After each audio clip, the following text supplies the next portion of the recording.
நெஞ்சோடு கலந்தவளே, என் உயிரோடு உறைந்தவளே, எனக்காக பிறந்தவளே, என் உயிரே. அம்மாவோட தாலி நம்ம வச்ச இடத்துல தான் இருக்கு. இந்த வீட்ல யாரும் இதை பார்க்கலன்னு நினைக்கிறேன். அன்பு வீட்டுக்கு வந்தா அவங்க அம்மா என்ன கேட்பாங்களோன்னு நினைச்சேன். ஆனா நல்ல வேளை நம்ம வரும்போது வீட்டுல யாரும் இல்லை. அவங்க வீட்டுக்கு வர்றதுக்குள்ள நம்ம இங்கிருந்து போயிடலாம். இல்லைன்னா அவங்க வந்து அன்பு விஷயத்தை பத்தி ஏதாவது கேட்டா நம்ம என்ன சொல்றது? என்ன மின்னல், அம்மாவோட தாலி எடுத்துட்டியா? எடுத்துட்டேன். சரி, நான் ஹாஸ்டல் கிளம்புறேன். ஹே இரு மின்னல், அதுக்குள்ள போறேன்னா எப்படி? வீட்டுல அம்மாவை வேற காணோம், எங்க போயிருக்காங்கன்னு தெரியல. வீட்டுல வேற யாரும் இல்ல. அதுக்கு ஞானம் என்ன செய்யணும்? நீ ஒன்னும் செய்ய வேண்டாம் மின்னல், நான் கொஞ்சம் பேசணும். என்ன பேசணும்? உனக்கும் எனக்கும் இடையில பேசுறதுக்கு கூட எதுவும் இல்ல. அதான் நான் அன்னைக்கு தெளிவா சொல்லிட்டேனே. நின்ன போல ஒரு ஃப்ராடு எனக்கு எப்பவும் வேண்டாம். நான் ஃப்ராடுன்னு தெரிஞ்சுதானே மின்னல் என்ன லவ் பண்ண? அதே ஏதோ என்கிட்ட தான் சின்ன சின்ன ஃப்ராடுத்தனம் பண்றேன்னு நினைச்சுதான் உன்னை லவ் பண்ணேன். ஆனா கடைசியில எதுங்கில ஒரு பிரச்சனை வந்தா என்னையவே கழட்டி விடுற அளவுக்கு நீ ஃப்ராடா இருப்பேன்னு நான் நினைக்கல. ஹே, நான் எங்கடி உன்னை கழட்டி விட்டேன்? அப்படி உன்னை கழட்டி விட்டுருந்தா உனக்காக திரும்ப உன் காலேஜுக்கு வந்திருப்பேனா?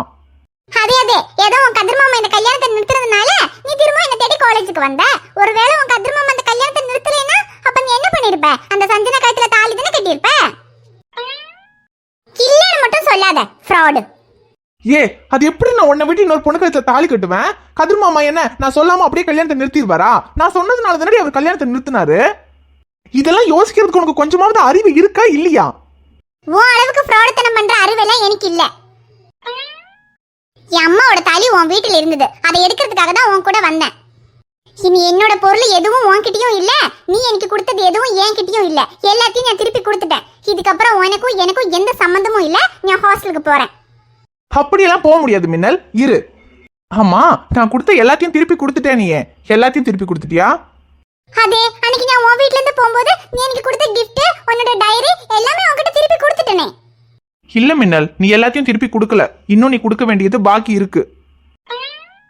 இல்லையே, நான் எல்லாம் கொடுத்துட்டேன். உன்னோட ஏஎஸ் னு இன்ஷியல் போட்ட செயின் அது கூட நான் கொடுத்துட்டேனே. அப்புறம் நீ கொடுத்த என்ன என்கிட்ட இருக்கு? அம்மாவோட தாலி சொல்றியா? இது நீ தான் கொண்டு வந்து கொடுத்த. ஆனா சேச்சே, உன் அம்மாவோட தாலியெல்லாம் ஒன்றும் எனக்கு வேண்டாம். அதை நான் கொண்டு வந்து கொடுத்துருந்தாலும் அது உன் அம்மாவோட தாலி. அதுக்கும் எனக்கும் எந்த சம்மந்தமும் இல்லை. பின்ன வேற என்ன? வேற எதுவும் நீ கொடுத்தது என்கிட்ட இல்ல. எல்லாத்தையும் நான் திருப்பி கொடுத்துட்டேன். நல்லா யோசிச்சு பாரு மின்னல், எல்லாத்தையும் திருப்பி கொடுத்துட்டியா? பிராந்தன் എന്താ പറയണേ? இவன் கொடுத்த எல்லாமே நான் திருப்பி கொடுத்துட்டேனே. இனி வேற என்ன இருக்கு என்கிட்ட? என்ன மின்னல், என்னன்னு ஞாபகம் வரலையா? ஒன்னும் இல்ல, எல்லாமே நான் கொடுத்துட்டேன். இனி கொடுக்கிறதுக்கு எதுவும் பாக்கி இல்ல. அப்ப நான் கொடுத்த 112 கிஸ் என்ன பாக்குற? அன்னைக்கு பைக் ரிப்பேர் ஆகி பீச்சுக்கு போனப்போ ஃபர்ஸ்ட் உன்னை கிஸ் பண்ணதுல இருந்து கடைசியா அரியர் எக்ஸாம்க்கு படிக்கும் போது மழை வந்துச்சு, அப்ப கொடுத்த கிஸ் வரைக்கும் மொத்தம் 112 கிஸ் கொடுத்துருக்கேன். அட பாவி, கொடுத்த கிஸ் எல்லாம் கணக்கு வச்சிருக்கான். இந்த விவரம் படிப்புல இருந்திருந்தா எப்பவும் 48 அரியரை கிளியர் பண்ணிருப்பானே. பண்ணிருக்கலாம் தான், ஆனா என்ன பண்றது மின்னல், இதுக்கு இருக்கிற இன்ட்ரெஸ்ட் அதுக்கு வர மாட்டேங்குதே. சரி போகணும்னு முடிவு பண்ணிட்ட.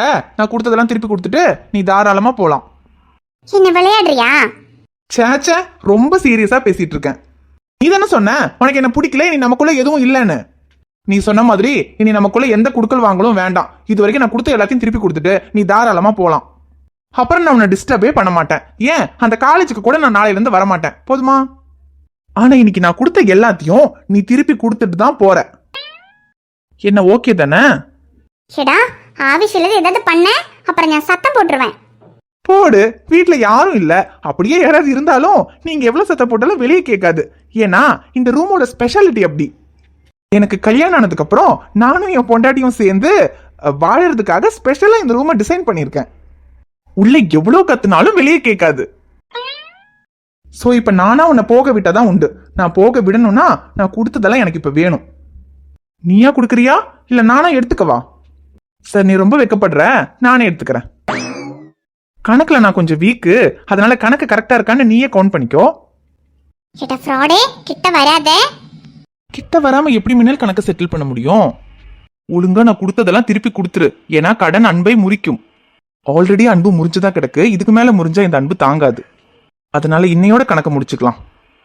அழகு அழகு உனையும் விடவும் குறைவு ஆனாலுமே செல்வாய் ஐ திமிர் திமிர் உனையும் விடவும் அதிகம் வேண்டாமென சொல்வாயா முத்தங்கள் 100 நான் தந்தேன் களியாய் தூக்கி போனாலே என்னிடம் மீண்டும் தாவென்று கேட்டதும் ஆனாலே நீ சென்று என் முத்தமல்லி கொண்டு வா.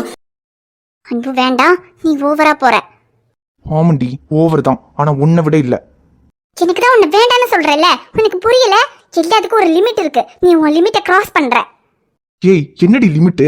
அன்னைக்கு நீ என்கிட்ட வந்து கேட்டியே, அன்னைக்கே நான் என் லிமிட்டை கிராஸ் பண்ணியிருந்தேன்னா இன்னைக்கு நீ என் பொண்டாட்டியா இருந்திருப்ப. இப்போ நான் உன் காலை பிடிச்சி கெஞ்சிட்டு இருக்க வேண்டிய அவசியம் எனக்கு இருந்திருக்காது. நீ எல்லாம் எனக்கு எந்த லிமிட்டும் இல்ல. மரியாதைக்கு கையெடு, இல்லைன்னா நான் அடிச்சிருவேன். ஏ அட்ரி, உன்கிட்ட நான் வாங்காத அடியா. ஆனா உனக்கு என் மேல லவ் இருக்கா இல்லையான்னு எனக்கு இப்ப தெரியணும். நீ என் மேல எவ்வளவு வேணா கோவமாறு, எனக்கு எவ்வளவு வேணா திட்டு, ஆனா உனக்கு என் மேல லவ் இல்லைன்னு உன் மனசை தொட்டு சொல்லு.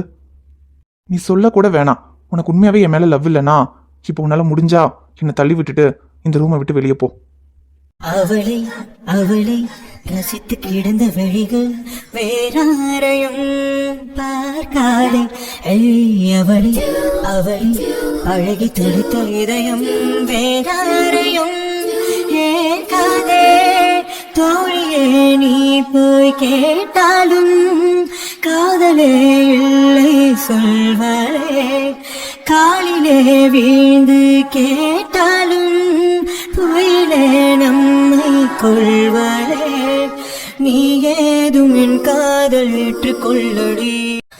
ஒருத்தி மேலே மீண்டும் காதலாடி தோது போக யாரும் வேண்டாம். ஐயோ ஐயோ ஐயோ, பாவி பைய குடும்ப மானத்தை வாங்கிட்டானே. ஓஹோ, இவ்வளவு விஷயம் நடந்திருக்கு. இது எல்லாம் ஏன் மவனும் என்கிட்ட சொல்லல? நீயும் என்கிட்ட சொல்லாம மறைச்சிருக்க ஏன் தேவி? ஐயோ அத்தை, உங்ககிட்ட மறைக்கணுங்கிறதுக்காக இல்லத்த, இதெல்லாம் போன் போட்டு சொல்ற மாதிரியான விஷயம் இல்லையே, அதான் நேர்ல வந்து பார்த்து சொல்லிக்கலாம்னு நினைச்சோம். எப்பா எனக்கு இருக்கிறது ஒரே பேரன், என் பேரனோட கல்யாணத்தை கல்யாணம் முடிஞ்ச கடைசியில வந்து நேர்ல பார்த்து சொல்லுவீங்களாக்கு? சரி ஒன்ன சொல்லி என்ன ஆகுது? நான் பெத்தது சரியா இருந்திருந்தா இந்த மாதிரி எல்லாம் நடக்குமா? பெத்த தாய்க்கு தெரியாம பையனுக்கு கல்யாணம் பண்ணணும்னு எல்லாம் முடிவு பண்ணிருக்கான் பாரு, அவனே சொல்லணும் முதல்ல. ஐயோ அத்தை, உங்களுக்கு தெரியாம கல்யாணம் பண்ணணும்னுலாம் நாங்க நினைக்கல.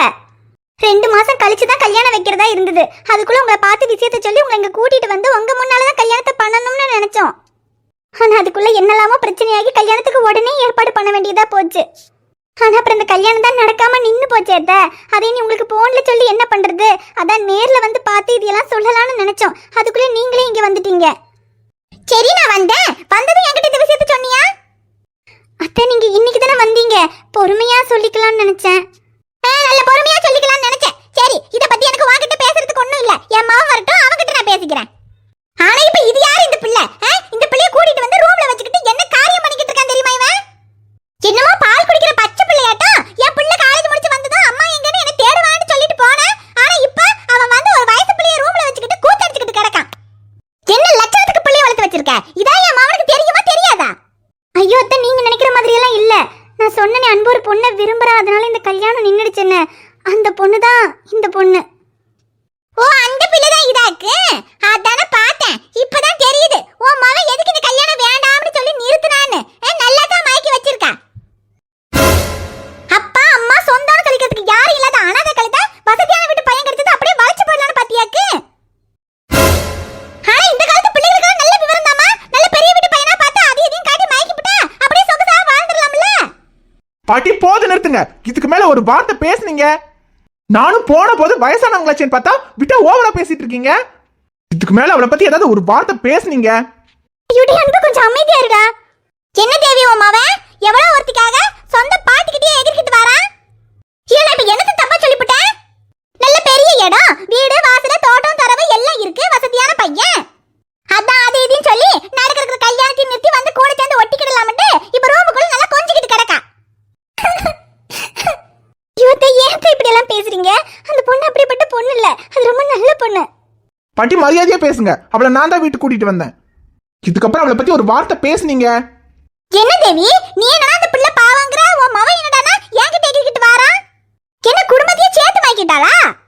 அது சரி, மயக்காமல இப்படி பேசுவீங்க? ஒரு வயசு பையன் கூப்பிட்டதும் கொஞ்சம் கூட யோசிக்காம பெட்ரூம் வரைக்கும் வந்து கொஞ்சிக்கிட்டு கிடக்கா. அப்பவே தெரியுது அவ லட்சணம் என்னன்னு. மா எனக்கு பொறுமை அவ்வளவுதான் சொல்லிட்டேன். ஐயோடி அன்பு, கோவப்படாதடா, கொஞ்சம் பொறுமையா இரு. மா என்னமா பொறுமையா இருக்கிறது? அவங்க என்னெல்லாம் பேசுறாங்கன்னு கேட்டீங்களா? கையில நான் தான் வீட்டுக்கு கூட்டிட்டு வந்தேன். அவ வரமாட்டேன்னு தான் சொன்னான். இவங்க இவ்வளவு கேவலமா பேசுறத கேட்கறதுக்காக நான் அவளை கூட்டிட்டு வந்தேன்.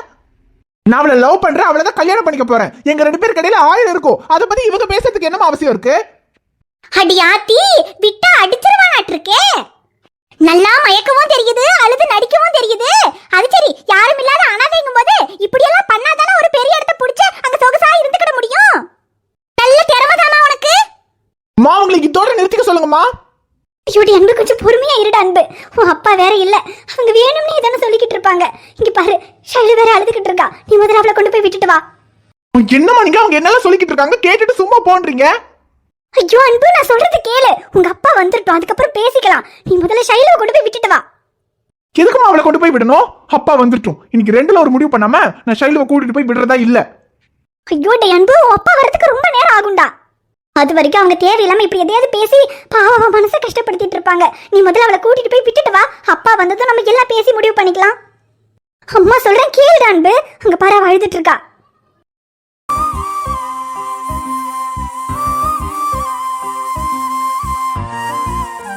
அவளை இங்கிருந்து முதல்ல கூட்டிட்டு போட அன்பு. அவளை சமாதானம் பண்ணி அவளை ஹாஸ்டல்ல விட்டுட்டு வா. அதுக்கப்புறமா அப்பா வந்ததுக்கு அப்புறம் எல்லாத்தையும் பேசிக்கலாம். சரிம்மா, நான் அவளை விட்டுட்டு வரேன்.